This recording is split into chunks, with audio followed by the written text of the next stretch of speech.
우리 하나님 말씀 요한복음 2장 13절부터 22절 말씀까지 보겠습니다.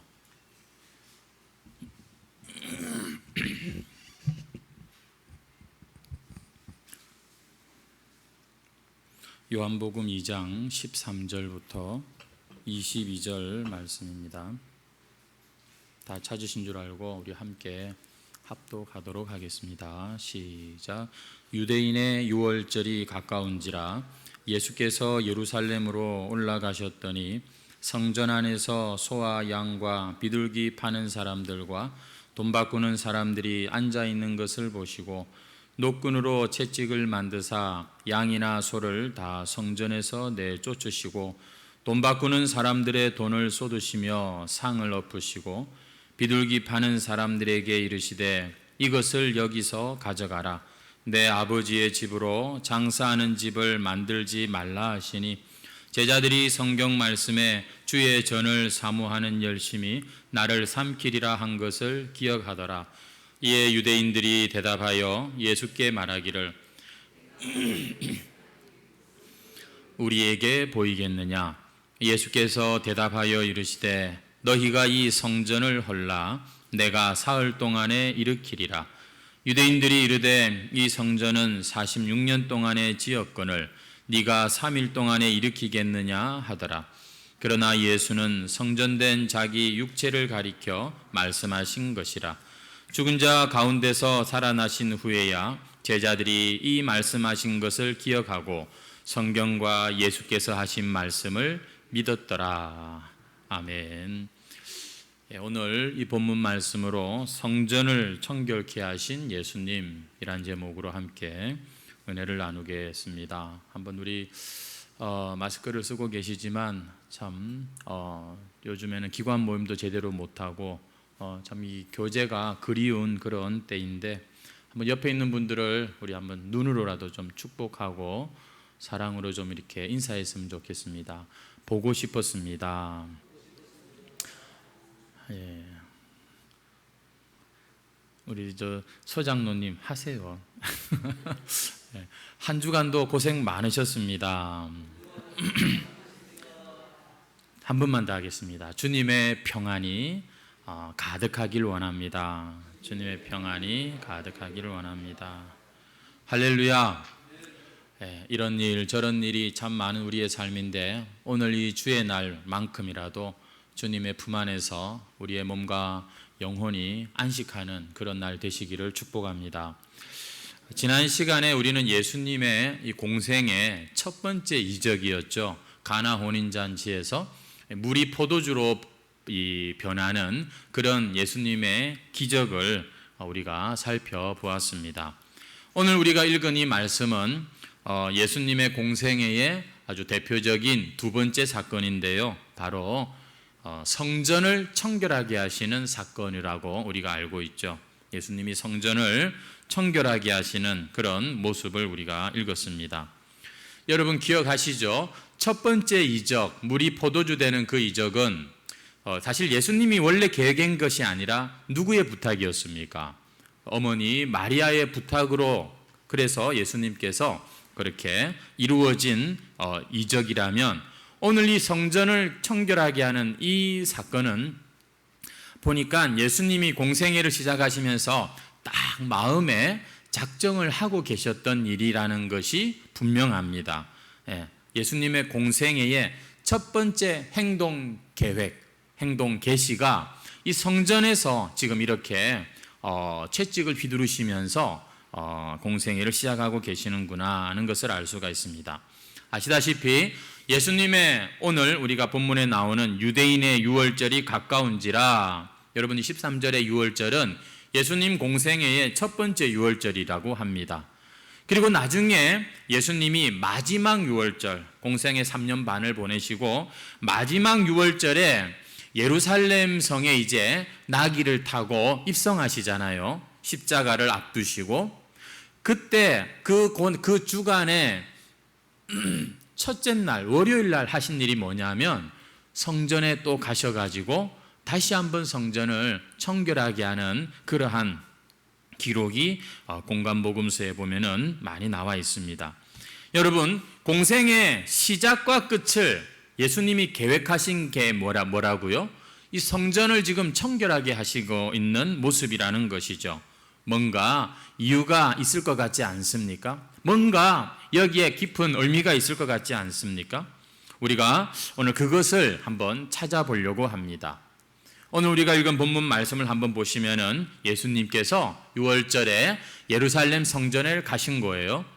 근데 예루살렘 성전, 특별히 이방인의 뜰이라고 하는 그 장소인데 거기가 보니까 소를 팔고 양을 팔고 비둘기를 파는 사람들이 아주 그냥 시장 바닥을 이루고 있는 것을 예수님이 보신 겁니다.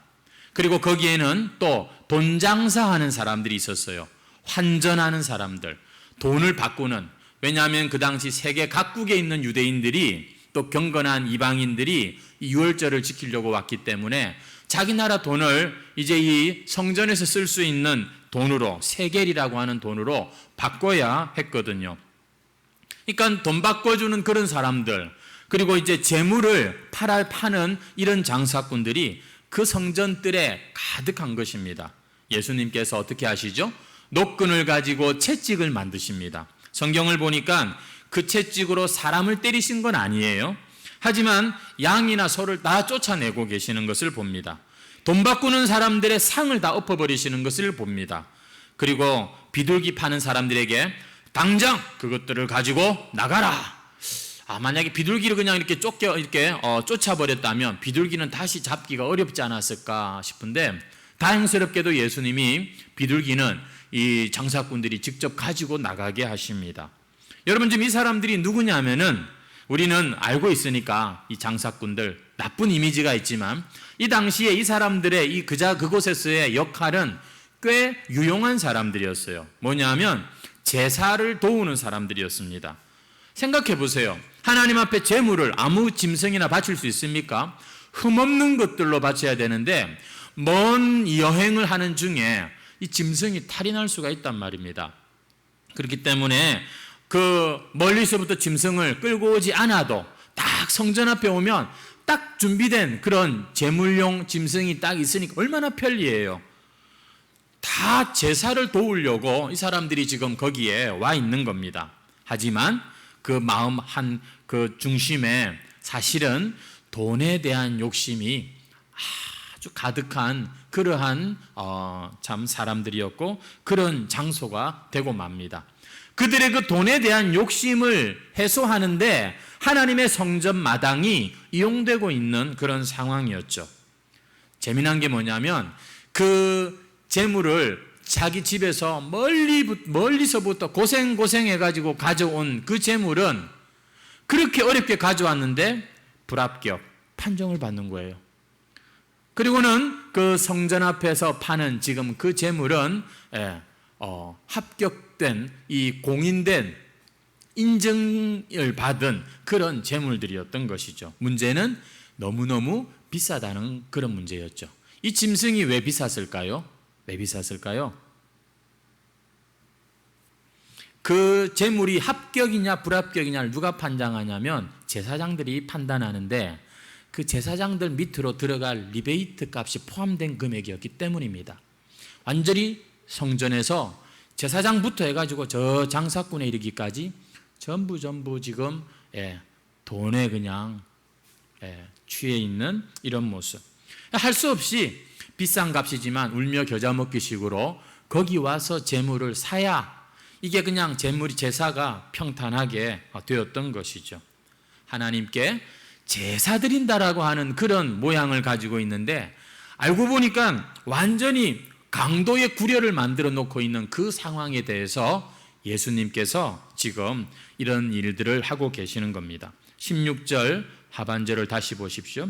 이것을 여기서 가져가라. 내 아버지의 집으로 장사하는 집을 만들지 말라. 이 부분에 누구보다도 분노가 막 치밀어 오르셨던 예수님의 모습입니다. 왜냐하면 예수님은 하나님의 아들이었기 때문입니다. 우리 집에 만약에 엉뚱한 사람들이 와서 이상한 짓을 하면 누가 제일 화를 낼까요? 그 집주인입니다. 그 집이 그 집주인 아버지가 안 계시면 그 아들이 얼마나 화를 내겠습니까? 그래서 채찍을 드신 거예요. 평소 우리가 생각하는 예수님의 이미지가 아니죠. 굉장히 터프한 지금 예수님의 모습 아닙니까? 여러분, 만약에 오늘날 이 시장 바닥에서 장사하는 사람들을 이런 식으로 쫓아내려고 한번 한다고 했을 때 어떤 일이 벌어질까요? 순순히 나가겠습니까? 자기 밥그릇이 걸린 문제인데 절대 안 나갑니다.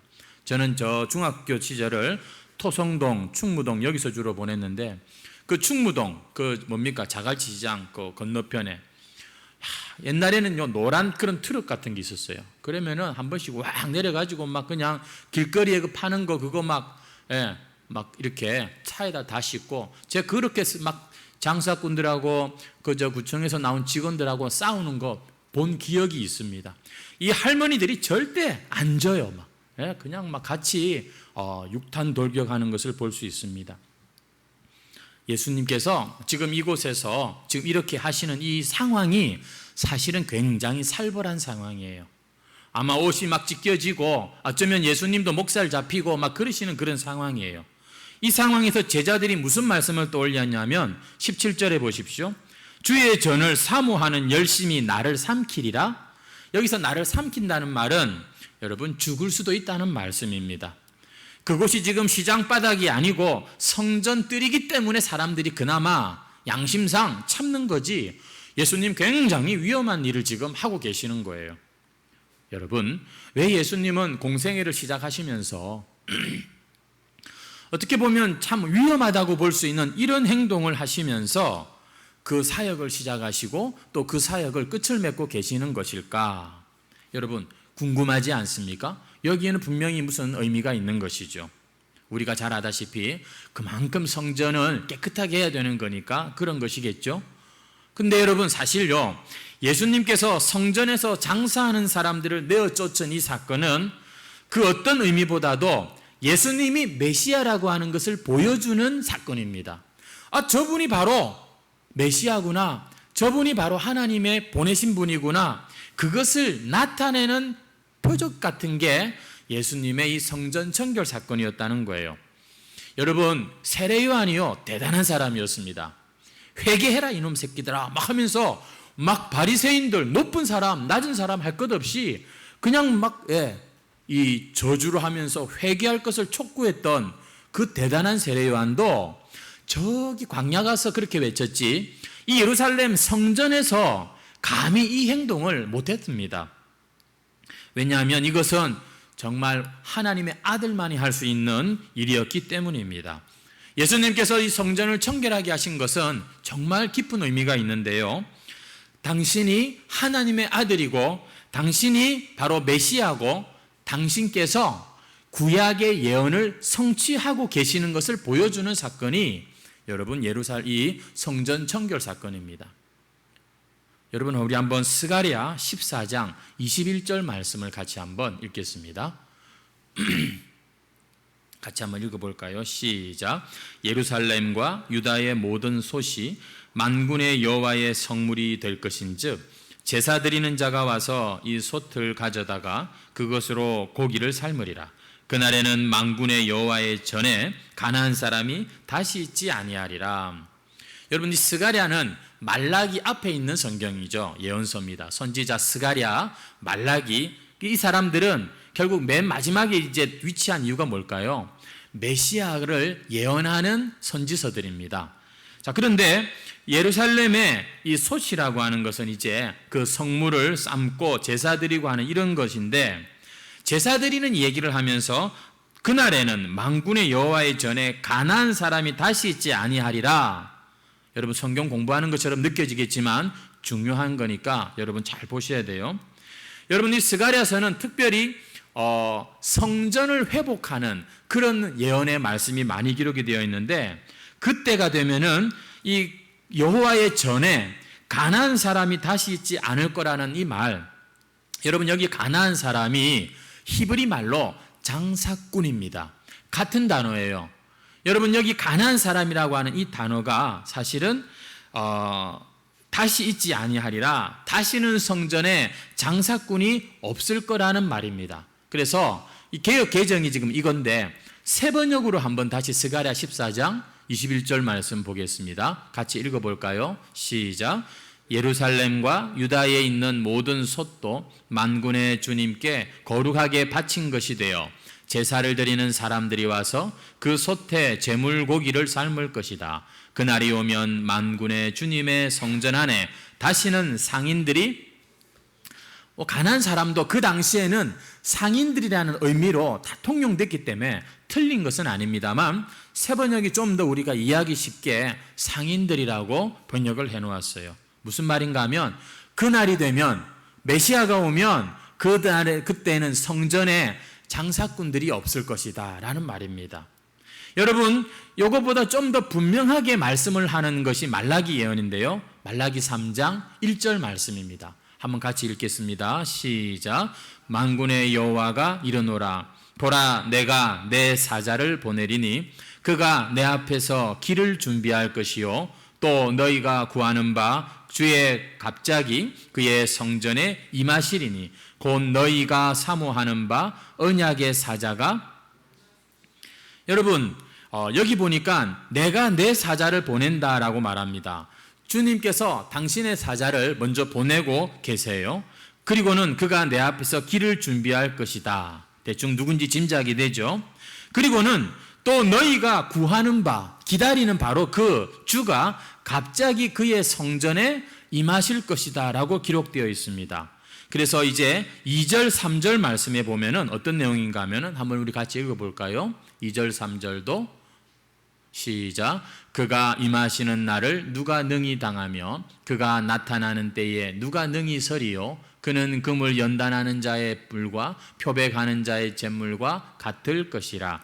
그가 은을 연단하여 깨끗하게 하는 자같이 앉아서 레위 자손을 깨끗하게 하되 금, 은같이 그들을 연단하리니 그들이 공의로운 재물을 나 여호와께. 거기 보면은 레위 자손을 깨끗하게 한다 뭐 이런 말이 나오고 계속해서 깨끗하게 한다 2절 3절에 그런 내용이 나옵니다. 갑자기 주의 사자가 갑자기 주님께서 그 성전에 임하셔서 무슨 일을 하냐면은 그 성전을 깨끗하게 하는 일, 당신의 제사장들을 깨끗하게 하는 일을 하시겠다라고 하는 예언입니다. 우리 다시 한번 1절 말씀을 좀 보시겠습니까? 자, 먼저 보냄받은 사자가 누굽니까? 예? 세례 요한이죠. 그는 자기 입으로 내가 보냄받은 자다 이렇게 말을 하고 내 뒤에 오신 이는 능력이 나보다 많으시다 이러면서 그가 불로 타작마당을 정하게 하실 것이라고 예언을 했습니다. 그런데 그 세례 요한이 예언한 그분이 어느 날 갑자기 성전에 나타나셔가지고 지금 막 성전을 깨끗하게 하고 계신 거예요.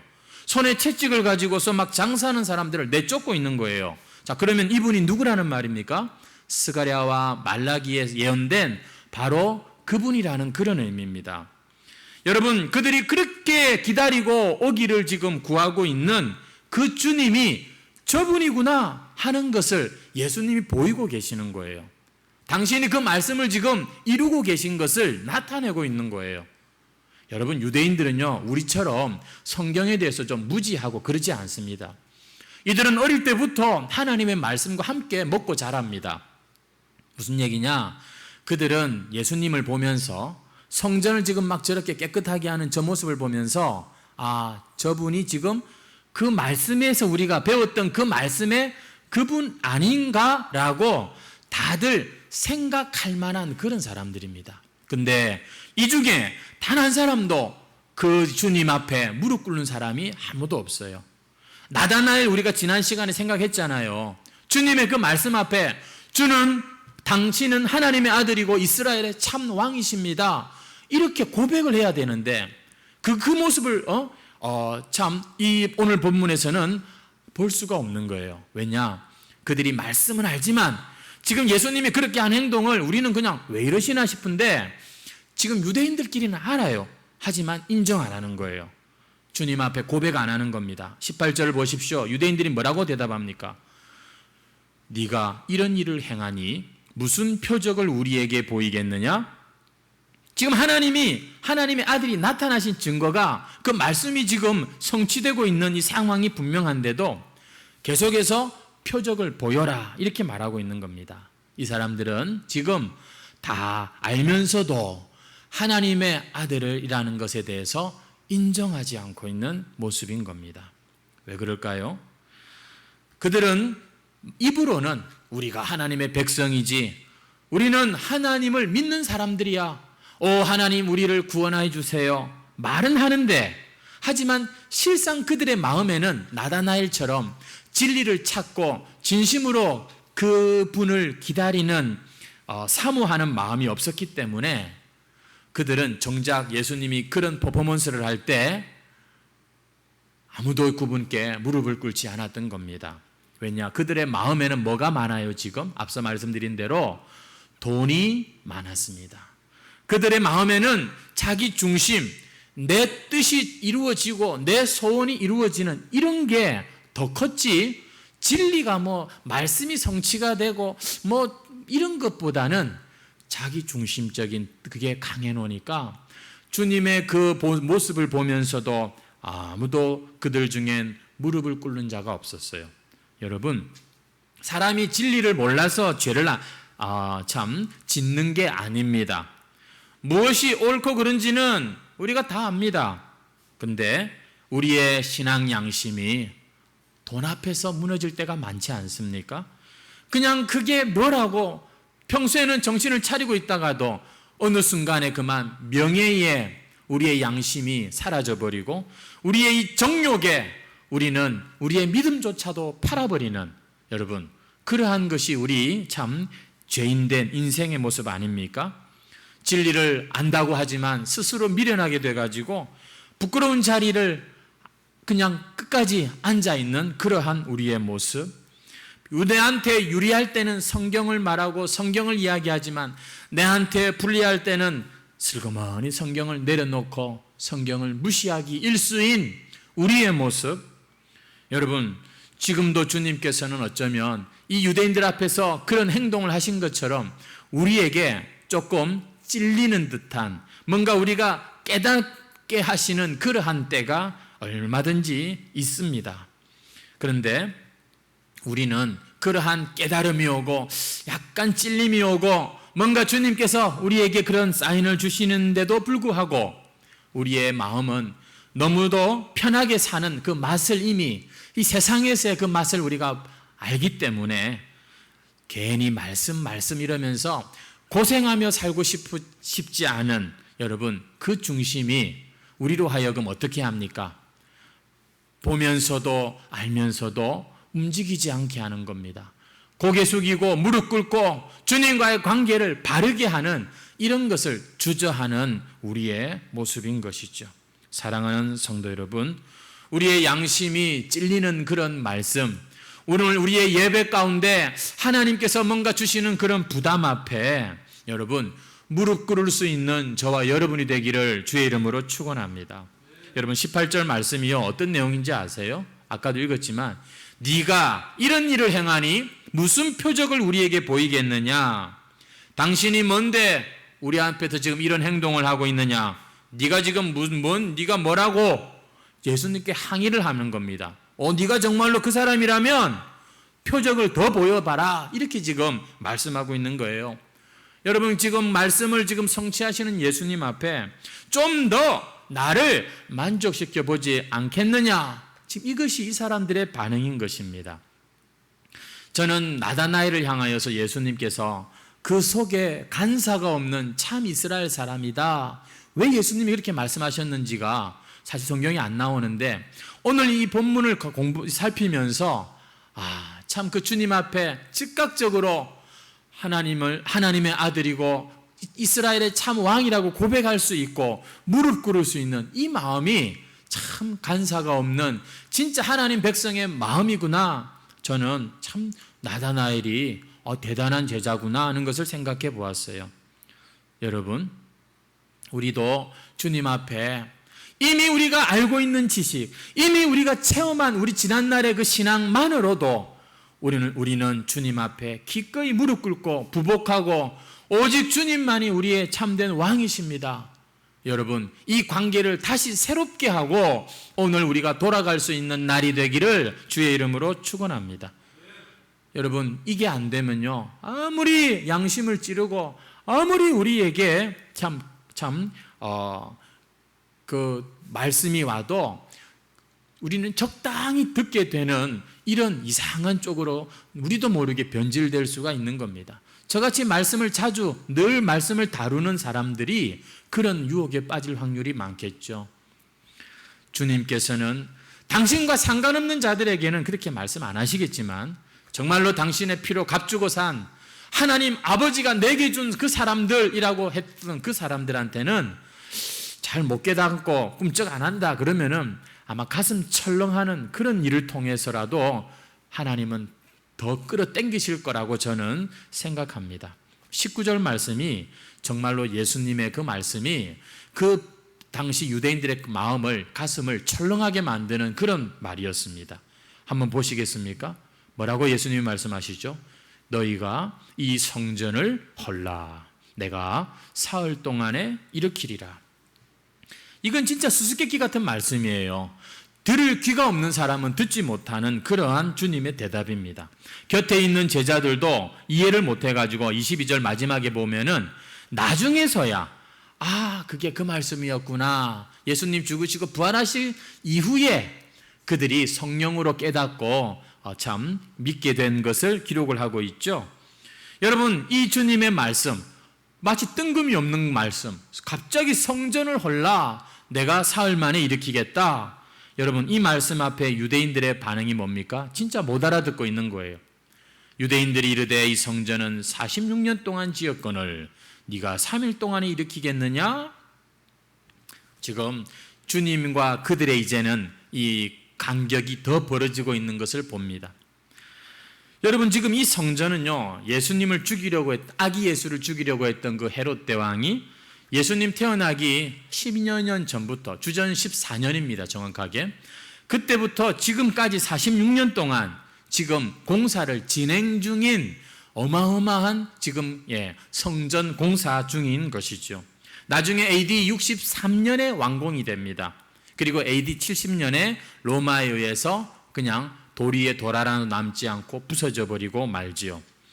여러분, 지금 유대인들의 입장은 성전을 지금 46년 동안 짓고 있는 중인데 네가 무슨 사흘 만에 이것을 다시 지을 수 있다고? 제정신이냐? 목숨대 말이지 무슨 그런 소리를 하느냐? 이런 지금 이야기를 하고 있는 겁니다. 예수님은 이들이 못 알아들으실 것을 알지만 여러분 이렇게 대답을 하셨어요.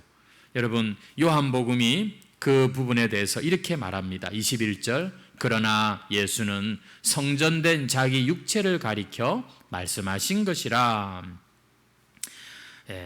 여러분, 예수님께서는 당신이 죽으시고 사흘 만에 부활하심으로써 직접 성전이 되시겠다라고 하는 그런 말씀을 지금 하고 계신 거죠. 이제는 당신이 영원한 제물이 되시고 이제는 더 이상 유월절이다 뭐다 해가지고 멀리서부터 이 예루살렘에 와서 하나님 앞에 제사드리고 이런 거 안 해도 되도록 이제는 당신이 대제사장이 되시고 당신이 성전이 되셔서 누구든지 하나님의 백성들이 하나님 앞에 나올 수 있도록 그렇게 지금 그 성전에 대한 말씀을 하고 계시는 거지요. 하지만 이 사실에 대해서 이 유대인들은 이 말씀을 멀찌감치 듣고 있는 이 사람들은 이해할 수가 없는 것입니다.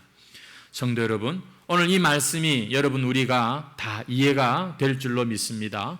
너희가 이 성전을 헐라 내가 사흘 동안에 일으키리라. 여러분, 주님께서 말씀하셨습니다. 내가 곧 길이요 진리요 생명이니 나로 말미암지 않고는 아버지께로 올 자가 없다. 여러분, 예수님을 잘 붙드시기를 주의 이름으로 축원합니다. 여러분, 성전이 어디 딴 데 있는 거 아니에요. 뭐 유튜브 이런 거 막 보지 마세요. 너무 거기 보면 뭐 제3성전을 저기 보니까 여러분 지금은 여기 있다 저기 있다 어떤 장소에 가는 게 아닙니다. 저 이슬람 사람들이 이 메카의 그 검은 돌 앞에 거기 한번 가는 것을 평생의 그들의 소원이고 그들의 구원의 완성이라고 그렇게 이해하는 것처럼 기독교는 어떤 장소를 찾아가는 게 아닙니다. 예수님이 성전인 줄 믿으시고 예수님 안에 거할 때 우리가 하나님 안에 거하는 것이고 예수님을 우리가 찾아 나설 때 우리가 여러분 바로 하나님을 만나게 되는 길이 되는 것입니다. 예수님이 성전인 거예요. 그리고 또 한 가지 이 의미는 뭐냐면 예수님이 죽으시고 사흘 만에 부활하시사 그래서 구원하신 당신의 사람들도 하나님의 성전으로 만드시겠다고 하는 그러한 의미가 여기에 있는 겁니다. 여러분, 예수님께서는 성전이십니다. 그분 안에 거하는 모든 백성들도 이제는 성전이 되는 거예요. 왜? 예수님이 우리 안에 계시고 예수님이 우리 예배에 계시기 때문에 여러분, 우리가 이제는 성전인 시대를 여러분 우리는 살고 있는 것입니다. 내가 성전이라고 하는 것이죠. 여러분, 우리의 이 모임이 그리스도의 몸, 여러분 이 교회가 성전이라고 하는 것이죠. 예수님께서 원하셨던 것은 예수님을 정말로 주님으로 고백하는 그 사람들로 이루어진 성령의 공동체, 여러분 이것을 보기를 원하시고 이 땅에 이렇게 오신 것입니다. 사도 바울이 고린도전서에 보면은요, 이 고린도 교회를 향하여서 너희가 성령의 전이다 이렇게 말씀을 하세요. 여러분, 고린도 교회 아시잖아요. 그들은 이방인 교회고 그들 안에는 음행이 있습니다. 그들 안에는 부끄러운 죄가 있고 그들은 특별히 또 분쟁도 여전한 그런 참 온전치 못한 모습을 알고 있는데 그럼에도 불구하고 그들을 가리켜 하나님의 성전이라고 그렇게 성령이 거하는 성전이라고 말씀합니다. 사랑하는 성도 여러분, 우리는 우리의 모습을 가지고 하나님 앞에 떳떳하게 서는 자들이 아니라 하나님의 약속을 붙들고 감히 죄인이지만 하나님 앞에 설 수 있는 그런 자들 아닙니까? 그런 차원에서 여러분, 부디 우리의 연약한 모습을 서로 보면서도 함부로 우리가 서로를 비난해서는 안 돼요. 왜냐하면 예수님의 보혈로 우리 모두가 다 하나님의 거룩한 성전된 자들이기 때문입니다. 이 믿음을 가지시기를 축복합니다. 그러면 교회 생활이 재밌어지는 겁니다. 함부로 교회에 대해서 이제는 말하지 않으려고 조심하게 되는 거예요. 왜냐하면 주님께서 거하시는 성전을 지금 성전이기 때문에 그런 것이죠. 솔로몬을 찾아와서 이 아이가 누구의 아이인가를 재판해 달라고 했던 두 엄마가 있었죠. 솔로몬이 뭐라고 말을 했습니까? 이 아이를 둘로 나눠서 하나씩 가져가라 이렇게 대답을 합니다. 그때 여러분, 가짜가 뭐라고 말합니까? 그거 좋겠다고. 진짜 엄마가 뭐라 말하죠? 차라리 저 사람한테 주라고. 여러분, 왜 그랬을까요? 진짜 엄마이기 때문이죠. 진짜 엄마이기 때문입니다. 교회가 주님께서 그토록 사랑하시고 그토록 희생하시면서 지금도 붙들고 계신 이 하나님의 약속을 믿는 사람은 교회에 대해서 함부로 말하지 않습니다. 진짜 이 사람들은 애정을 가지고 교회 생활을 하는 것입니다. 그래서 무책임만 한 말 같은 거 안 합니다. 누군가가 다칠 것 같은 말을 조심하는 것이지요. 비록 부족한 우리의 모습이지만 주님은 계속해서 우리를 참 새롭게 하시고 우리를 세워가신다는 것을 믿기 때문입니다. 우리가 이런 믿음을 좀 가져야 돼요. 여러분, 예수님 믿잖아요. 예수님이 내 안에 계신 걸 믿잖아요. 내가 성전 됐다면서요. 그 말은 우리가 함께 성전이 됐다는 말인데 내로남불이 되시면 안 되겠죠. 내가 얼마나 허물이 많고 부족합니까? 근데도 주일마다 이렇게 나올 수 있는 이 은혜가 있는데 다른 사람한테도 그렇게 기회를 주셔야죠. 다른 사람들도 얼마든지 다시 일어날 수 있도록 도와줘야죠. 여러분, 이러한 모습을 주님께서는 보기를 원하시고 당신을 성전으로 삼으시고 지금도 우리를 성전으로 만들어가고 계시는 겁니다. 한때 한국교회는 지금도 그런지 모르겠지만 어떻게 해서든지 이 교회 건물 마련하고 이 교회 건물 빚을 내가지고 은행에 대출을, 그래서 우리 한국에 있는 은행들의 최대의 고객이 교회라는 말이 나올 정도로 하여튼 빚내가지고서라도 건물 짓고 건물 세우고 이게 주 일이었습니다. 그 우리 선배들의 그러한 노고 덕분에 오늘날 우리가 이렇게 건물에서 예배하는 이러한 축복을 누리고 있죠. 참 감사한 일이지만, 하지만 사실은 더 중요한 것이 있다는 것을 우리는 알아야 됩니다. 알죠? 그것은 바로 이 건물보다도 오늘 주님께서 주목하고 계시는 바로 나 한 사람 한 사람 성전된 우리의 마음이, 그리고 또 함께 어우러져서 하나된 성령의 공동체인 우리 안에 이 코이노니아, 교제가 끊어지지 않는 이 하나됨이 여러분 주님께서 얼마나 중요하게 여기시는지, 당신의 공생애의 시작과 끝을 성전을 깨끗하게 하시는 것으로 이렇게 우리에게 말씀을 주고 계시는 겁니다. 그래서 여러분, 우리가 우리의 마음을 깨끗하게 하고 이 성령의 하나 되게 함을 여러분 지키는 것이, 이게 참 이보다 더 참 소중한 일이 있을까 싶습니다. 우리 에베소서 4장 1절 3절 같이 읽겠습니다. 시작.